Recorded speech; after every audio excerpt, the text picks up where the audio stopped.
Nagaa Waaqayyoo bakka jirtan hundumaatti isinii wajjin haa ta'u jecha har'a akkuma kanaan dura sagalee Waaqayyoo walii wajjin dhagaa turre har'as sagalee Waaqayyoo walii wajjin dhageenyaa jechuudha. Kanaan dura akkaataa nuti sagalee Waaqayyoo walii wajjin dhagaa turre mata duree tokko guutummaa isaa yeroo tokkotti xumuraa ture. Amma garuu kanaan booddee kutaa kutaatti godhee paartiitti godhee jechuudha. Kutaama tokko irratti paartiitti godhee walii wajjin gaggabaabsinee walii wajjin ilaallaa jechuudha. Har'a kutaan walii wajjin ilaallu Waaqayyoon guddaa galateeffachaa sagalee Waaqayyoo irraa akka dhageenyuuf carraa kana yeroo kana sanuuf kenne Waaqayyoon guddaa galateeffannaa yeroo keenyatti fayyadamuuf jecha gara sagalee Waaqayyoo walii wajjin barachuutti dabarraa jechuudha. Kutaan har'a walii wajjin ilaallu ergaa gara Roomaa boqonnaa 12 lakkoofsa 12 irra jiru walii wajjin dubbifannee walii wajjin ilaallaa jechuudha. Kutaa kanas maqaa Waaqayyootiin nan dubbisa akkas jedha. Ergaa warra Roomaa boqonnaa 12 lakkoofsa 12 irra jiru akkas jedhaan dubbisa maqaa Waaqayyootiin. Abdii qabdanitti gammadaa.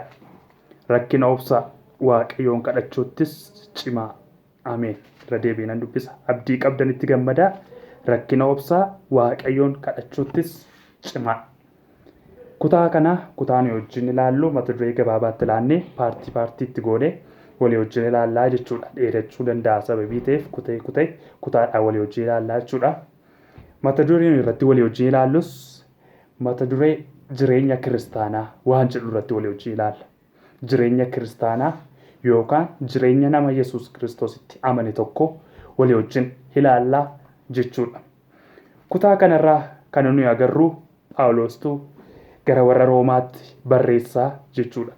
Kan dubbatu kutaa kana Phaawulos akka ta'e beektuu jechuudha. Kutaa kanarrattis Phaawulos jireenya kiristaanaa jireenya nama Yesuusitti amane tokko dubbata jechuudha. Innis abdii qabdanitti gammadaa rakkina obsaa Waaqayyoon kadhachuuttis cimaa jedhee dubbata.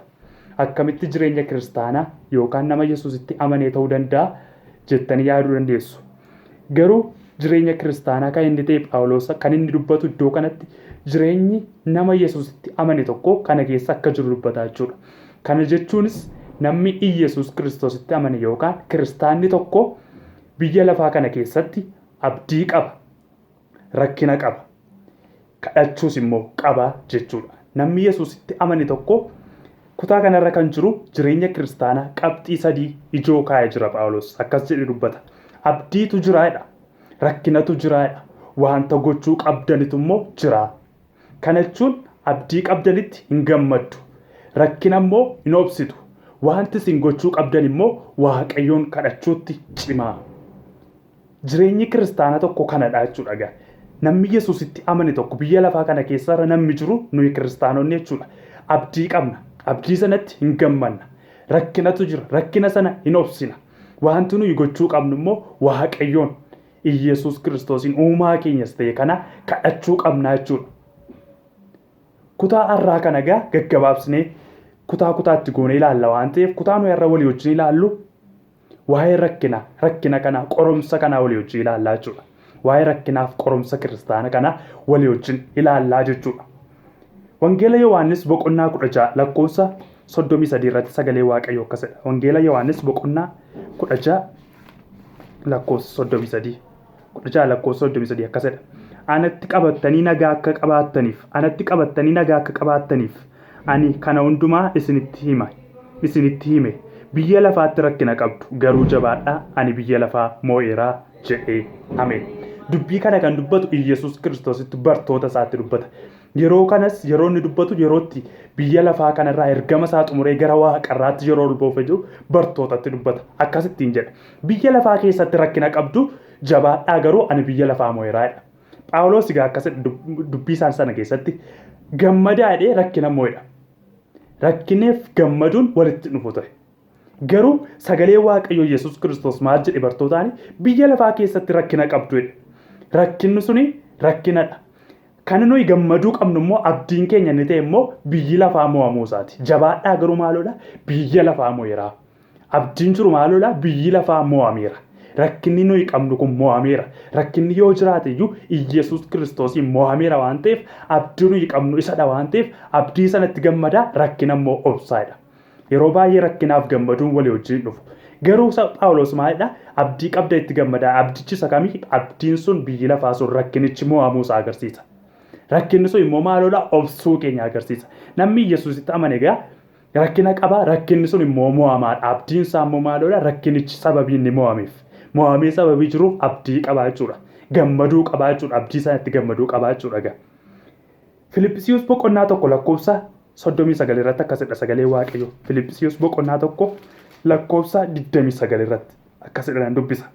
Kiristoositti amanuu keessan duwwaatu hin ta'in isaaf dhiphachuu danda'uunis immoo isiniif kennameeraadha. Waaqayyo nu haa gargaaru. Kiristoositti amanuu duwwaatu hin ta'in isaaf dhiphachuu danda'uunis immoo isiniif kennameeraadha. Waaqayyo nu haa gargaaru. Kana jechuun rakkinni, qoromsi, dhiphinni kennaa kiristaanaati jechuudha. Kennaa nama Yesuus Kiristoositti amane. Isatti amanuu duwwaatu hin ta'in isaaf dhiphachuu danda'uunis immoo isiniif kennameeraadha sagalee Waaqayyo waan ta'eef. Isaaf dhiphachuu danda'uun, isaaf rakkachuu danda'uun isiniif kennameera akka kennaatti. Yesuusitti amanuu duwwaatu hin taane isaaf rakkachuunis dhiphachuu danda'uunis immoo dabalee sumaa wajjin Kiristoositti amanuu keessanii wajjin dabalee isiniif kennameeraadha. Kiristaanni namni ta'e tokko gaa namni Yesuus Kiristoositti amane gaa rakkina qaba biyya lafaa keessatti, qoromsa qaba. Abdiin inni qabu immoo rakkinnichi mo'ameera. Abdiin inni qabu immoo waa'ee abdiin inni qabu sanaas walii wajjin ilaalla kutaa biraa keessatti. Amma garuu kutaa nuyi jalqaba irratti walii wajjin ilaallu rakkina kana, waa'ee qoromsa kana, qoromsi kun maaloodha, rakkinni kun maaloodha isa jedhudha. Isa nuuf kennamedha jechuudha gaa. Isatti amanuu duwwaatu hin taane, Kiristoositti amanuu keessan duwwaatu hin taane, isaaf dhiphachuu danda'uunis isiniif kennameeraadha sagalee Waaqayyo waan ta'eef. Waa'ee rakkina kanaa yookaan qoromsa kanaa akka macaafa qulqulluutti ilaallaa jechuudha.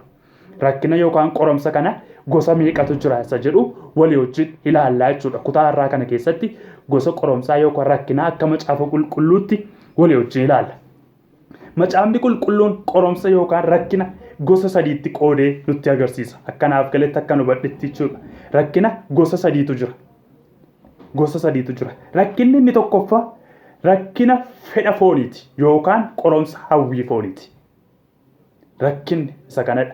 Yeroo baay'ee rakkinni akka nuyi itti fudhannu rakkina hiyyummaa waan kana duwwaatti fudhanna. Rakkinni hiyyummaa, rakkinni kiristaanaa hiyyummaa isa biyya lafaa waan akkasii miti. Sababni isaa Daawit waa'ee rakkinaa waa'ee baay'ee dubbata faarsaa isaa keessatti. Daawit garuu mootii ture.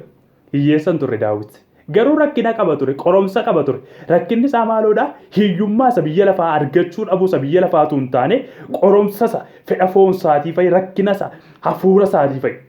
Rakkinni hiyyummaa duwwaa miti. Sagalee Waaqayyoos bakka sadiitti qoodee akkeetti dubbataa jechuudha. Inni tokkoffaa rakkina fedha fooniiti yookaan qoromsa hawwii fooniiti. Uumama boqonnaa 39 lakkoofsa 1 kaatanii yoo ilaaltan seenaa Yoosef argitu. Iddoo kanattis macaafni qulqulluun mata dureen isaa maal jedha? Qoromsa biyya Gibxiitti Yoosef irra ga'edha. Qoromsi irra ga'e garuu kutaa sana keessatti yoo ilaalle qoromsa fedha fooniiti malee qoromsa hiyyummaa yookaan argachuu yookaan dhabuu miti. Sababni isaa qoromsa fedha fooniitiin itti dhaqedha Yoosefitti. Innis yeroo Yoosef mootiin biyya Gibxii sun Yoosefitti wanta mana isaa keessa jiru hunduma isaa bulchiinsa isaatti kennee deemetti gara biyya tokko dhaqetti mana sana keessa kan jiru Yoosefiif haadha manaa mootii duwwaa turedha sagalee Waaqayyo. Qoromsa achitti irra ga'e qoromsa fedha fooniiti jechuudha. Kana jechuunis haadha manaa mootii sanatu isaa wajjin ciisuu barbaadde jechuudha. Yoosefii wajjin ciisuu barbaadde. Kanaaf macaafni qulqulluun maalidha? Qoromsa biyya Yoosef irra ga'edha. Qoromsa inni kunis qoromsa fedha fooniin Yoosefitti ergamedha jechuudha. Sagalee Waaqayyo akkasidha. Isa lammaffaa Qorontos boqonnaa 2 lakkoofsa 11 irraa. Isa lammaffaa Qorontos boqonnaa 2 lakkoofsa 11 irraa. Isa lammaffaa Qorontos lakkoofsa 2 boqonnaa 2 lakkoofsa 11 irra jiru. Nan dubbisa maqaa Waaqayyootiin. Dhiifama kutaa isaa dogoggoreera natti fakkaata. Isa duraati natti fakkaata. Isa duraa Qorontos boqonnaa 2 lakkoofsa 11 isa jiru nan dubbisa. Michoota koo isin warra ormummaatti jiraattan, warra biyyaa baafamtanis nan gorsa. fedha foonii isa lubbuu keessan lolurraa fagaadhaa. Maaloo fedha foonii isa lubbuu keessan lolurraa fagaadhaa. Qoromsi maaloodha jechuudha. Isa kamtu fedha lubbuu keessan loludha. Macaafni qulqulluun fedha foonii isa lubbuu keessan lolu. Fedha foonii jechuun isa waan biyya lafaa namatti agarsiisu jechuudha. Waan biyya lafaa kana naa godhi sana naa godhi wanta kiristaana inni ilaallanne tokko wanta Yesuusin Waaqayyoon hin gammachiifne tokko kana naa godhi sana naa godhi fedhii kana naaf guuti isa jedhu. Isa lubbuu keessan loluu kana irraa fagaadhaadha sagalee Waaqayyoo. Isa duraa Qorontos boqonnaa 2:11 irraa fedha foonii isa lubbuu keessan loluu irraa fagaadhaa jedha. Darbee Xiimotewos isa lammaffaa boqonnaa 2 boqonnaa 4 isa lammaffaa Xiimotewos boqonnaa 4 lakkoofsa 10 irraa akkasidha. Sagalee Waaqayyoo. Sagalee raageen dubbisa. Ariitiidhaan gara koo dhufuudhaaf dhame. Deemaas biyya lafaa kana jaallatee ana buusee mandara Tasalonqee dhaqee. Maal godhe Deemaasi? Biyya lafaa kana jaallatee ana buusee mandara Tasalonqee dhaqee. Deemaas kun hidhata Phaawulos ture. Hojiitti hidhata Phaawulos ture. Walii wajjin hojjechaa turan. Argachuu dandeenya Fiilmoonaa lakkoofsa 24 irraa. Hojiitti hidhata Phaawulos akka ta'e inni mala sagalee Waaqayyoo ergama Waaqayyoo hojii Waaqayyoo lallabuudhaaf beenama jirudha Phaawulosii wajjin. Garuu fedha foon isaatiitiin mo'ame. Jaalala biyya lafaa kanaan mo'ame. Akkasidha. Deemaas biyya lafaa kana jaallatee ana buusee mandara Tasalonqee dhaqeedha. Ana buusee sababni isaa biyya lafaa kana jaallate fedha foon isaatii kanaan mo'ame. Hawwii foon isaatii kanaan mo'ame. Fedhi foon immoo biyya lafaa kana ulfina biyya lafaa kana nama jaallachiisaa jechuudha. Kanaafiyyuu qoromsi kiristaanaa gosa 3 jira. Inni tokkoffaan qoromsa yookaan rakkina fedha yookaan hawwii fooniiti jechuudha. Sagalee Waaqayyoo isa kana nutti dubbataa jechuudha. Isa lammaffaa qoromsa yookaan rakkina gosa kamtu jira isa jedhuuf inni lammaffaa rakkina yookaan qoromsa mul'ataadha. Mul'ata Yohaannis boqonnaa 2 lakkoofsa 10 irraa sagalee Waaqayyoon dubbata. Mul'ata Yohaannis boqonnaa 2 lakkoofsa 10 irraa akkasidhaan dubbisa. Dhiphina isa sitti dhufuuf jiru hin sodaatin. Kunoo seexanni akka isin qoramtanii ilaalantaniif isin keessaa kaan mana hidhaatti akka galfamtan gochuuf jedha. Guyyaa 10 rakkina argachuuf jirtu. Du'a yoo sitti fideyyuu ati hamma du'aatti amanamaa ta'i. Ani immoo gonfoo ittiin jireenya argatan siif nan kennaa. Ameen. Qoromsi kun isa kamii dhagaa jechuudha. Qoromsa isa mul'ataa. Isuma mul'atee namatti dhufudha jechuudha. Qoromsi kiristaanaa isa seexanni du'a namatti fidu, rakkina namatti fidu, ari'atamuu namatti fidu, jibbamuu namatti fidu, kiristaanummaadhaaf jedhee du'a namatti fidu isa kanadha jechuudha. Inni kun rakkina mul'ataadha jechuudha. Rakkinuma mul'atee karaa mul'ataa namatti dhufu jechuudha. Maatiyos boqonnaa 5 lakkoofsa 11 irraas argachuu dandeenya. Maatiyos boqonnaa 10 lakkoofsa 16-25 argachuu dandeenya. Maatiyos boqonnaa 5 lakkoofsa 11 dubbisa.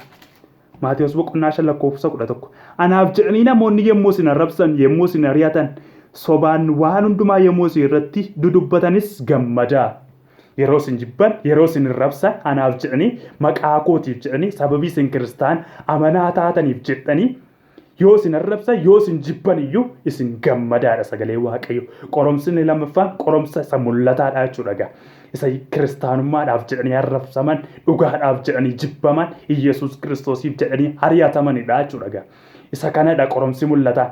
Inni lammaffaan isa kanadha jechuudha. Isa duraa isa lammaffaa Xiimotewos lakkoofsa boqonnaa 1 lakkoofsa 8 irraa sin dubbata Phaawulos. Isa duraa Xiimotewos boqonnaa isa lammaffaa Xiimotewos boqonnaa 1 lakkoofsa 8 irraa nan dubbisa akkasidha.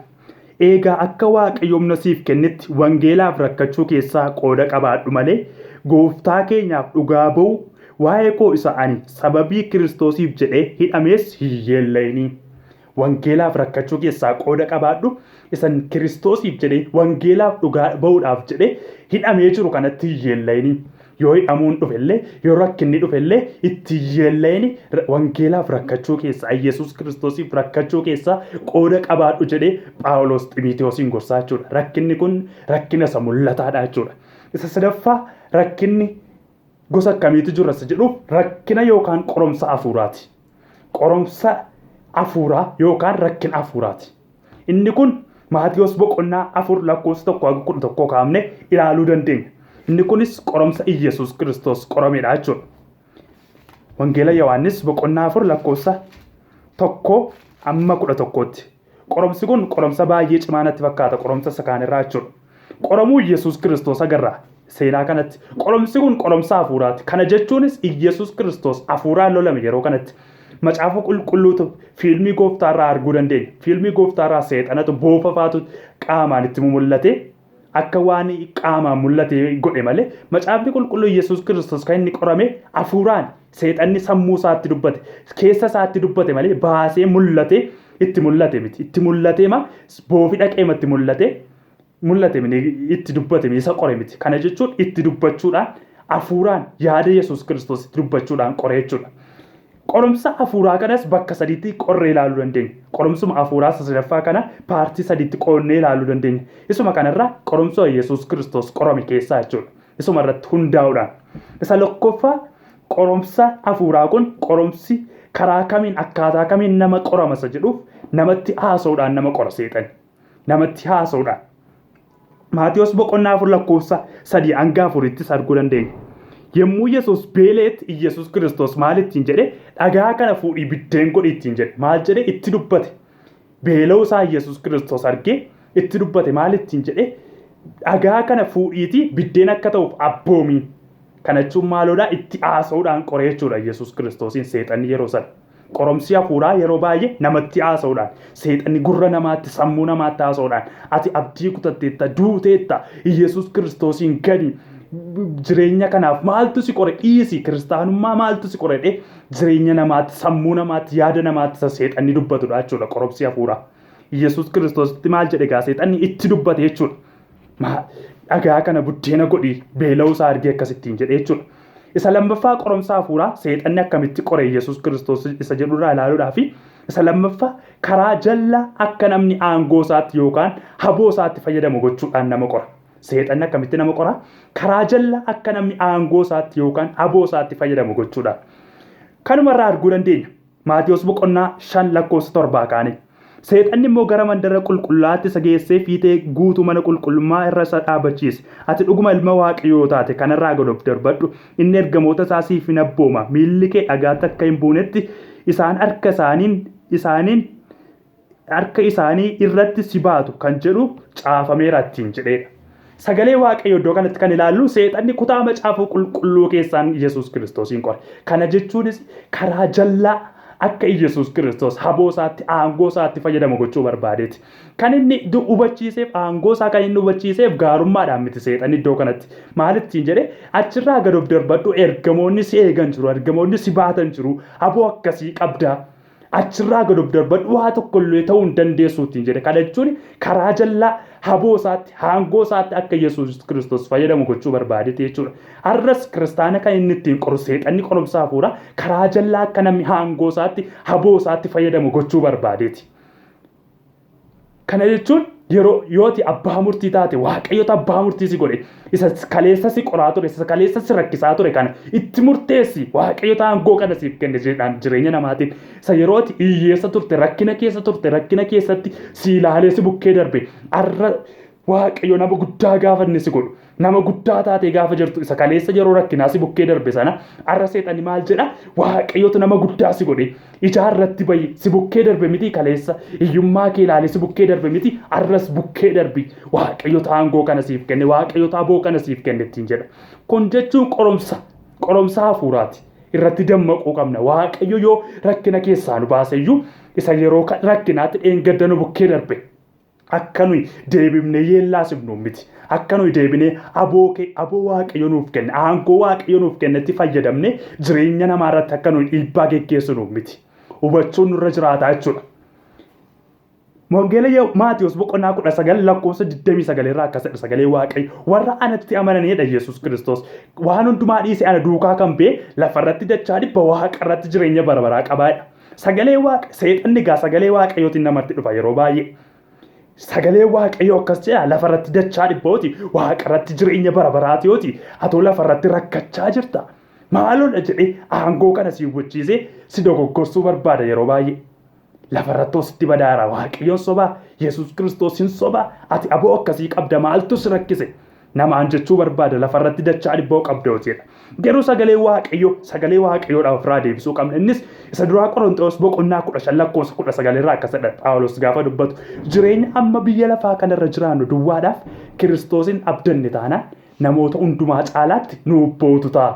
Seexanaa akkas jechuu danda'uu qabna gaa. Yeroo inni qoromsa kana nutti fidu waan biyya lafaa kanarraa waa yeroo inni nutti fidu biyya lafaa kanarraa dachaa dhibba jedheera waaqayyooti maaliif rakkatta yeroo nu jedhu jireenya biyya lafaa kana duwwaadhaan miti ani kiristaana kan hin ta'e Iyesuus Kiristoositti kan hin amaneef jireenya amma biyya lafaa kanarraa duwwaadhaan miti jennee amansiistuu nurra jiraataa jechuudha. Qoromsi inni lammaffaa isa kanadha jechuudha gaa. Qoromsi hafuuraa inni lammaffaa karaa jallaa akka seexanni aangoo isaatti fayyadamu gochuudha. Karaa jallaa akka namni aangoo isaatti fayyadamu gochuudha. Seexanni aangoo isaa kan inni hubachiiseef Iyesuus Kiristoosiin gaarummaa yaadeefi miti. Akka inni aangoo isaa sanatti fayyadamee karaa jallaa akka inni waan taamaa godhu barbaadeeti. Arras akkuma kanadha jechuudha gaa. Seexanni aangoo keenya yeroo nu hubachiisu karaa jallaa akka nu itti fayyadamnuuf garuu irraa of eeggachuu qabna. Haxxummaa seexanaatiin baruu qabna jechuudha. Isa sadaffaa qoromsi hafuuraa akkaataa sadiin gaggeeffamaa jenneera. Qoromsa Yesuus Kiristoos qorome irraa ilaaluudha. Namatti agarsiisuudha. Isa sadaffaa namatti agarsiisuudha. Maatiyos boqonnaa 4 lakkoofsa 8 hanga 10 irratti arguu dandeenya. Yemmus Yesuus 8 hanga 10tti ammas immoo seexanni gaara dheeraa tokkotti ol baasee mootummoota biyya lafaa hundumaa ulfina isaas itti agarsiisedha. Baay'ee nama dhiba qoromsi Yesuus Kiristoos qorome qoromsa salphaas ittiin fakkaatin.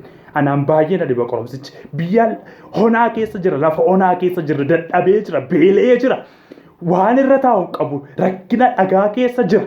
Dhagaa keessa otoo inni jiru seexanni maal godha? Ulfina biyya lafaa, guutummaa biyya lafaa ulfina mootonni qaban hunduma isaatti agarsiise.